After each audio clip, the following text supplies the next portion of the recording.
Welcome back to the Get Unstuck and On Target podcast. I'm Mike O'Neill with Bench Builders, and we help companies solve the people problems that are slowing their growth and hurting their profits. Joining me today is Troy Hippolito. His firm helps clients build high-value relationships by helping them use LinkedIn effectively, by creating personal branding, and improving their human engagement. Welcome, Troy. Thanks, Mike. I appreciate being on your show. Troy, the idea of using LinkedIn to better build relationships, that's probably where we'll spend most of our time today talking about. But let's step back a little bit. LinkedIn, I think LinkedIn has evolved over time.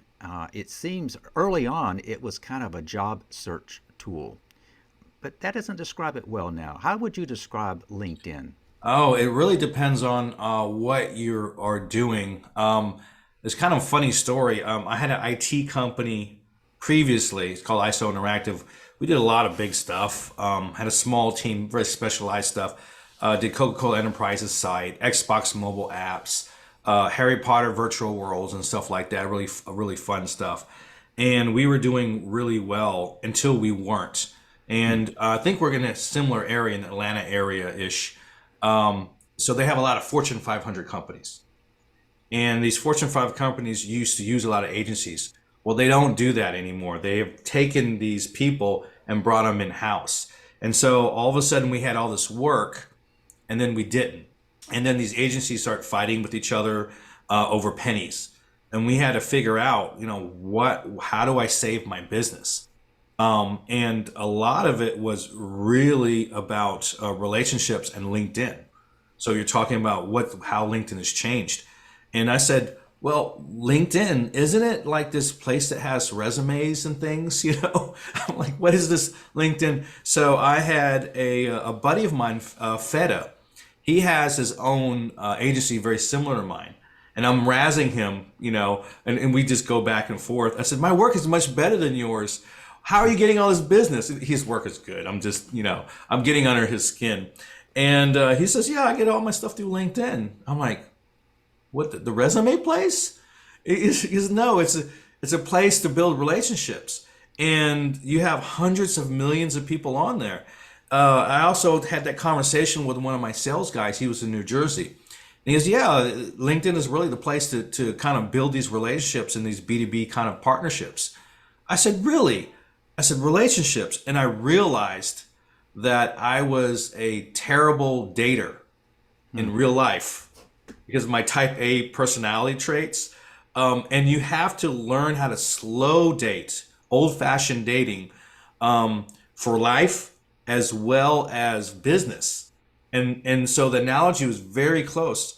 So I actually built a system around that.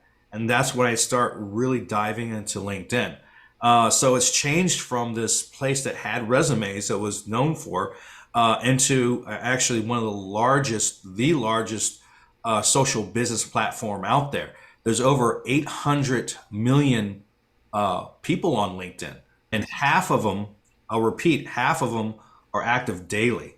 So it's like a gold mine if you're there to actually reach the right people. And you say, oh, there's a lot of competition. Well, some of my partners are actually LinkedIn experts as well.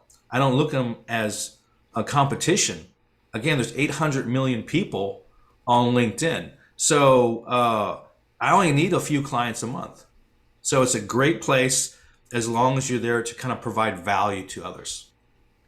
I'm intrigued by a term you used a moment ago, and that is slow dating. And I want to go there for a moment. But LinkedIn, it's evolved.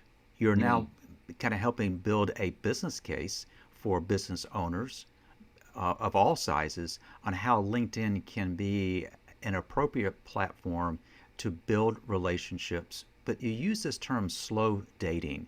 Tell me a little more about what does that mean to you, particularly in reference to LinkedIn?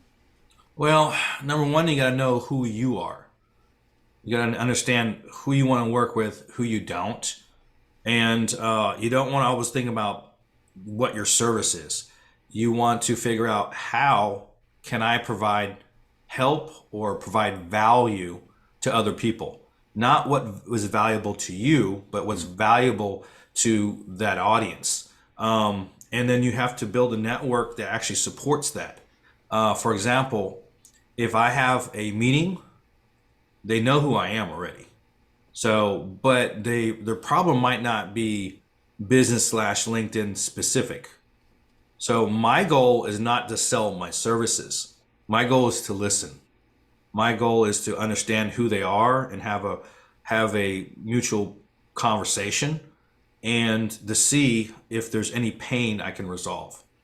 If I can resolve their pain, whether I can do it or I have one of my partners to take care of it, is very valuable. For example, they may have an email issue, or they may have an issue with VAs. They may have a structural issue. Well, some of those things I don't dive into deeply. I specifically help people convert large, not how do you say, high value offers, IT companies, high end coaches, and things like that. I help them quite a bit, but sometimes some of these expertise aren't in my wheelhouse. I'll be understanding of it, but I'm not going to go and try to fix a problem that I'm not the expert in. And so I don't care if I get the business or not. I'm here to help that person. And so if you think about this, if I have a 15-minute meeting and I'm helping that individual, I'm lessening their pain. I say, well, if you do A, B, and C, this will solve that issue. And there's one of three things that's going to happen in the slow dating process. Number one, they'll go back. They'll make the change. They'll fix it. They're happy. You put out good energy in the universe. Actually, when you help someone, you feel better. I don't know why. I'm not a neuroscientist or anything, but it's actually true, right? If you feel better, you're able to convert more yourself. And they never say anything bad about you.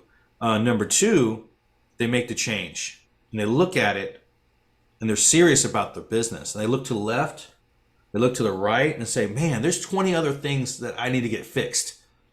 I don't want to do all this stuff. I'm going to hire Troy to do it because he knows what he's talking about. So you get a client maybe. The third thing is, well, if you help them and maybe they don't have the finances to work with you, they can send a recommendation. 50% of your business is based on recommendation on average. Depending on the business, some got higher and lower and stuff like that. But it's much easier to someone else to toot your horn versus you tooting your own horn. So it comes out as authentic. So they're already pre-qualified. They said, I know you helped my buddy to do A, B, and C on LinkedIn, and he's able to solve that problem. I'm having this issue, and I have a business issue. And so it's not me selling them.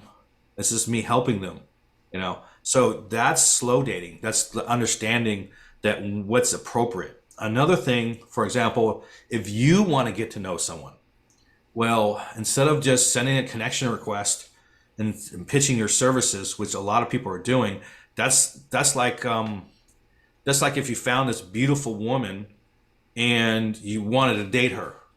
You wouldn't walk up to her and say, I find you very beautiful.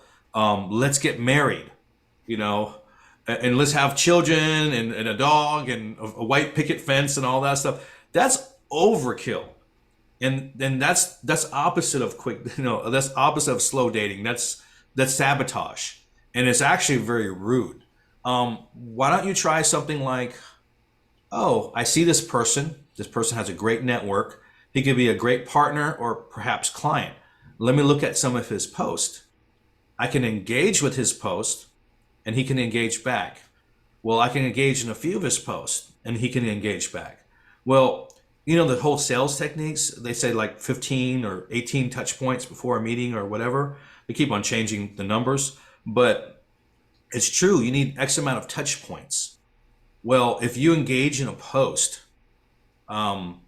you've looked at it. That's one touch point. You've liked it. You posted a comment. They posted a comment back. You have at least 5 touch points on that one conversation. If you reply back again, it's another. So you could have 12 touch points on 2 posts. Then the following week, maybe you could send an invite. And an invite would say, I love the post talking about A, B, and C. If you think it's worth connecting, let's do it, or however you want to word that. But you're preferencing a previous conversation, and so they know you already. And if they accept you, which is much higher rate, your rate of exception goes from 30%, 40%, all the way to 85%. So you have done two things. You have increased your ability to be connected, and you move the relationship along the lines. And then you can always ask what's equal to the relationship. So they already feel like they know you. And people work with people they like know, like, and trust. I'm sure you heard that everywhere. But I don't think that people know what know, like, and trust really means. As we're talking, I'm reflecting on how you and I came in first contact. It was not in the context of you being a potential podcast guest. It was only after I had a chance to speak with you where I felt that what you had to say would be of interest to our viewers and listeners. You also did something else that kind of caught my attention, and that is in building relationship, you differentiated yourself, and that is we did connect, and rather than some type of canned response, you sent me a little short video. Oh yeah. And I say short, it was short, but it was personalized. And therefore, I immediately went from a kind of a static picture of Troy to there you are right in front of me in your own voice. Tell me more about that. Is this what you advise your clients to do? Yeah, so different things work for different clients. So the base item is, how do I communicate and provide value and a non-confidential way, right? So you don't want any conflict on that. And to put the onus on the other person. So it's their decision. So when I do something like a welcome message, which I have a day-to-day process I teach my clients. I said, how much time do you have? It's either 30 minutes or an hour usually, right? I said, what are the most important, valuable things you can do in that amount of time? And do you have an assistant? Okay, can we move some of these tasks off to assistants? So I'm just want to put the most personalized engagement on that client because it's their LinkedIn profile. One of the methods is what you're talking about. I do quite a few. I do personalized videos with the LinkedIn app. So I'll go in there and I said, oh, this person has accepted my invite. I'll go to the invitations. I'll look at that and I'll say, I think these are the 10 people I want to do personalized videos for today. And sometimes I get quite a few connections, so I have to be selective on, I have to strategize on who to reply to. So I use the LinkedIn app, and in the LinkedIn app, there's an option to create a video. And I create a video on the fly. And I always thank them for connecting. And before I do the video, I look at their profile. So I know who I'm talking to again. I'm figuring out, okay, are there any dots to connect? Let me do a 45-second discovery. And I'll scan their profile. I may look at their website or the company page, and I understand why I'm kind of reaching out to them. So number one, I thank them. Number two, I talk about them. And then number three, I said, hey, if you have a moment, and I point up to the left, I said, take a look at my profile, only if you have time. And if you see anything of value, send me your schedule link and I'll book some time with you. So you notice I'm not forcing a link on them, and the ask I have is equal to the relationship. And you have to understand where you are at in the relationship. Is it okay for me to ask you to look at my profile? Well, you just accepted my invite and I did send you a video. There's a high probability you look at that. And then when you look at it, you'll say, yeah, I think I want to talk to this guy, or maybe I don't. And so there's no pressure, there's no sales. It's simply a way to kind of slow date and build that relationship up. And again, if you come from a place of service, if you're only there to offer value, closing deals is easy. You get to pick your clients. I get requests probably about 8, 9, or 10 times to pick up a client. But I have to make sure that they have a high probability of success. Not everyone will be successful in this arena, you know. And if I feel that they're the old school sales guy and they got a product, I don't have any friends, and I'll just sell, sell, sell, and that will not work. You know, I want like-minded individuals that actually want to support their audience, because when you help people, it comes back quite a bit. In my business, all I need is like 1 or 2 clients a month, because everything I do is compound. So my clients stay on, they convert well. So why would I pick up a problem client that doesn't follow directions, that's not personable and things like that? It just won't work out well. And I said, I don't want to add that pain to myself. And earlier, before our podcast, we talked about that. You know, I made a decision not to work with, you know, certain type of clients. I'm not saying that they're bad people, but my job is to make sure that they convert. You know, that's the whole thing. You're not going to work with me unless you're able to kind of convert your money at least, you know, 5x or 10x. If you can't do that, I probably don't want to burn anyone's time. You know, of course, everything I say will be valuable, but if that person is not able to like implement what I tell them to do, for example, the video, or they're not able to do 5 videos or 5 voice messages and run an A/B test, you know, oh, I find out that this one's more, I get more responses on this for this audience, you know. If they're not, you know, in tune to some of those things, I'm probably not a good fit for them. Troy, you've mentioned a number of things that kind of caught my attention. It also builds on the conversation you and I had before we hit the record button. And let me revisit that in part. And that is, if you're a business owner, you do have the option of choosing your clients. And all too often, you have clients that really aren't the best fit for you. And what you described is you're assessing, would the person I'm talking to, based on what I've learned, would they be a good client? The book that you and I spoke on is written by Michael Port. It's called Book Yourself Solid. And one of the things they stress is that your clients really are a reflection of you. And because you mentioned the referrals, you know, it's likely going to be your clients who are going to be referring new clients to you. So it really does make good sense to be selective. Not just clients, but partners as well. Strategy partners is a big one. If half of your business is coming from recommendation, you know, and you have to pick the right client that will not be passive and have your interest, you know, have your interest first. Yes. Can I go back? This is a little bit of a kind of a practical question. You mentioned LinkedIn, and you said that if a person has the time and the aptitude to do this, you're encouraging your clients to record a personalized video. Is it only available on one's phone?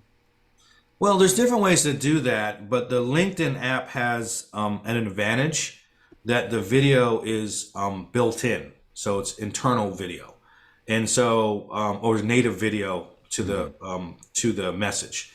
You can also do things like Loom and stuff to be external, or YouTube video or something like that. The issue is LinkedIn does not like stuff outside of LinkedIn, and so it'll bring you what I call a drop page. It'll say, "Are you sure you want to leave?" And then that will cut your conversion down at least by 50 or 70%. It's good for backup. So yeah, I would suggest for certain clients in certain industries a 30-second video. Don't talk about you. Thank them. Talk about them, and then have your stuff speak volumes for yourself. For example, if you look at my profile, you say, "Oh, I know what this guy's about. You know, I get it. It's super clear." And they have to internalize to figure out if they want a meeting with you. Some people, a voice message would be better. So there's an actual voice memo option. You can do that, and it's a little less pressure. Certain people are not good on camera, but they want to be personalized. So they may do a voice memo with a little text on it, and it's different. And people like that because, oh, this person actually took the time to look at my profile, to talk to me, to thank me that I connected, and to just to engage with me. Well, he spent that time. It's worth me taking a look at his profile. Now, if your profile sucks, you're kind of defeating the purpose. So your dominoes have to be in a row. So when I work with a client, we do a top down approach. From understanding who they are, who's their low hanging fruit, where's their ideal prospect, all about their business, how they're different, and then redevelop their whole profile. And then we help with their targets and tightening that list down. So more is not always better. People say, oh yeah, there's 38,000 people on that list. But they don't realize that most of those people are probably not your clients, your ideal prospects. And so you want to get, like if you do a sales navigator search, you want to get that tight, like 1,000 or 600, something very small on the numbers. And you want to figure out, why would this person want to connect with me? And so there's a lot of little things like the video and the voice message and understanding who you are that kind of comes in play. That way you can have like automatic traffic, have two-way traffic. You can go out and reach people. People will go and find you on Google. They'll find you on the search on LinkedIn. They'll see your post. So there's all these different avenues to have people to come in. But your personalized communication has to be authentic. And that's the bottom line for a lot of this stuff. Well, the reason I come back to this is you reached for your phone when we began talking about that. And, the fact that you record a quick video and the video is personalized, that you're actually looking at their profile as you're doing that, and you're making your video about them, it's not going to be super polished. But No. that adds authenticity. And I think the whole theme of this conversation is, how do you build quality relationships, authentic relationships? It begs a question, Troy. When you work with your clients and they're working with you on this LinkedIn Accelerator system, how do you advise them to keep up with where they are with all of these people? How do you suggest that they keep track of all their activity? Well, that's kind of an open-ended question because every client's a bit different. Honestly, when I put a video out, I don't even follow up. But I get a lot of people coming in. And so I just allow them to do what they want. However, other people may have less volume and they have to be a little more meticulous. There's several ways to do that. I have something called Linked CRM, which is part of my accelerator system, and it allows you to move data. It centralizes data for LinkedIn, and you can push to your CRM, or if a VA is running some of your conversations, it can push to a Slack channel or something like that just for the client. And so you can have certain tools set up a certain way, and then some people will connect with you on LinkedIn, but they'll never even see the messages. They don't even know exist, right? And so it's not necessarily they don't like you. It's just they don't use LinkedIn in that way. And if you have a large audience that are like purely email and they will just never see a LinkedIn message or ignore those LinkedIn messages, you have to evolve that strategy. So maybe your strategy is to like, well, they'll never see it anyway. So maybe I'll have a canned reply, and the canned reply may say something like, not a canned reply, but start with canned and then make it edits to the reply. It could be a text, and to say, oh, I see you're doing A, B, and C. Not a lot of people see these messages. I'm going to send you a direct email. And you could pull that data off and then send an actual email and keep a track of that way. You can move it to a CRM, and your CRM can have some processes set up in that way. So what I do is I build processes that work for the client. But the important thing is to avoid automation, if whenever possible. So sending a whole bunch of canned messages is not a good idea. You can start with what are like, for example, if you have an assistant that's replying to these messages on LinkedIn, and maybe they're doing email too, there tends to be only a few questions people would ever ask. So you want to prep to reduce time. So create an FAQ or a response document, whatever you want to call it. And what are the top 10 questions or top 7 questions that anyone would ever ask? And then have a short, very short reply. The most active one is say, this is a great point. We do A, B, and C. but it may make more sense to just have a meeting on it. Would you want me to send, a booking link? You can, or ask them. And so you want responses that really gear for a business anyway, that really gears to having a one-on-one conversation. What you don't want to do is have this very detailed explanation, because no one reads that stuff on LinkedIn anyway. No one reads things like that. It's just too much to do. Well, let me say this. Most people don't read that kind of, there's certain people that will, but they're in the vast minority. So always a personalized engagement would make sense, in a lot of those cases. So you need to design systems that actually work, not just for the client, but really for their audience. And that you have to keep that in mind. And then you can do a lot of that stuff because of just the things that I know. And you can do A/B testing, say, oh, I noticed this thing works a lot better. You're getting conversions in this type of campaign that you're doing. And so let's go in this direction. And he said, well, how about this and this and this? I said, you can't do everything. Let's figure out how we can fill your pipeline. So with my system on, and I had to teeter it back. It's too much. I was getting over 40 meetings a week. It's insane. And so I don't want those many meetings anymore. I want like 10 or 15 max, and that's including the client meetings.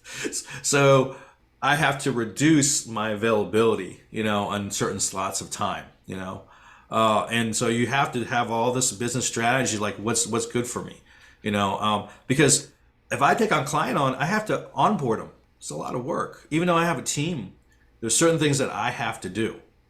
For example, right after this, I have a meeting with the client, and I'm onboarding him, and I have to walk him through the process. Some clients, you can say, oh, these are the 20 steps that need to happen. Sometimes you can say, oh, let's do step 1, do step 2. And a lot of clients are high level, so you got to slow down with them, and then you got to understand, like, okay, how does this client work and how to help convert. Anyway, it's a long way of answering your question. Well, but it reinforces what you've said all along, and that is the importance of personalization, the importance of authenticity, the importance of building relationships over time. Um, as we begin kind of wrapping up this episode, I want to kind of ask, can you think of an example, Troy, where either you or a client got stuck? And what did it take to get unstuck?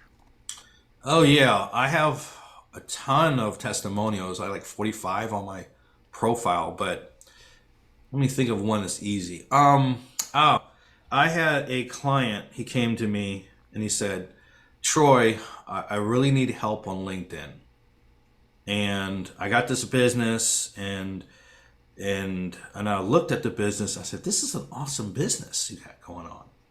I said, you would have a huge acceptance rate on this thing. I said, how much are you making right now? He says, like 4,000 a month. And so what I did was I gave him business advice, like basically what I was giving you. And I rewrote his profile to be more attractive. And I said, this is your tagline. This is who you are, right? That's your brand. That's what people are going to see. And this is how you're going to do something. So I set him up. And from that, he got clarity. And that clarity allowed him to move from $4,000 a month to $40,000 a month. Yeah, so he had a straight 10x. Well, he's doing more now, but last time I talked to him, he's doing a 10x. So I got a video testimonial from him. And a lot of those things are just understanding, what am I doing? What am I not doing? And what is my true value, and how do I present that value? So. Great example. Troy, we've covered quite a bit in this conversation, but as you kind of reflect on what we've discussed, what do you want to be the takeaways for our listeners? Well, I would say that if you are here to convert on LinkedIn and you have a high value offer, you have to come from a place of service. That's your foundation. Place of service is not selfish. And so how do you come from a place of service? You have to be valuable. In order to be valuable, you have to build those right relationships as far as partners. So if someone comes to you, they generally may need something that you have, but get other ancillary partners that would take care of things that you trust. So if you don't have the answer, you can still serve that individual. So if you come from a place of service, that's always a great foundation to start. Fantastic job. Troy, as expected, I learned a lot. You probably saw me making notes as you were talking, so I trust our listeners Well, did the we're being same. recorded. Well, that's true. But I do both. I go back and play back the recording and look at my notes. That's one of the biggest advantages I have found in hosting a podcast. I get a chance to meet really interesting people like you, and I learn from each and every one of those guests. Thank you for being a guest. Of course. Thank you for having me. I appreciate it. I also want to thank our listeners for joining us today. This is episode 110. And if you want access to all the podcasts, simply go to your browser and type unstuck.show. While there, you can also subscribe to our weekly blog called The Bottom Line.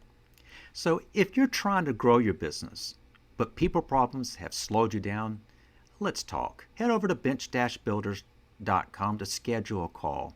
I would enjoy the opportunity to meet you, learn a little more about your issues, and if I can help, great. If I cannot, but I know somebody who can, that's part of building these relationships. So I want to thank our listeners for joining us, and I hope that you have picked up on some tips from Troy that will help you get unstuck and on target. Until next time.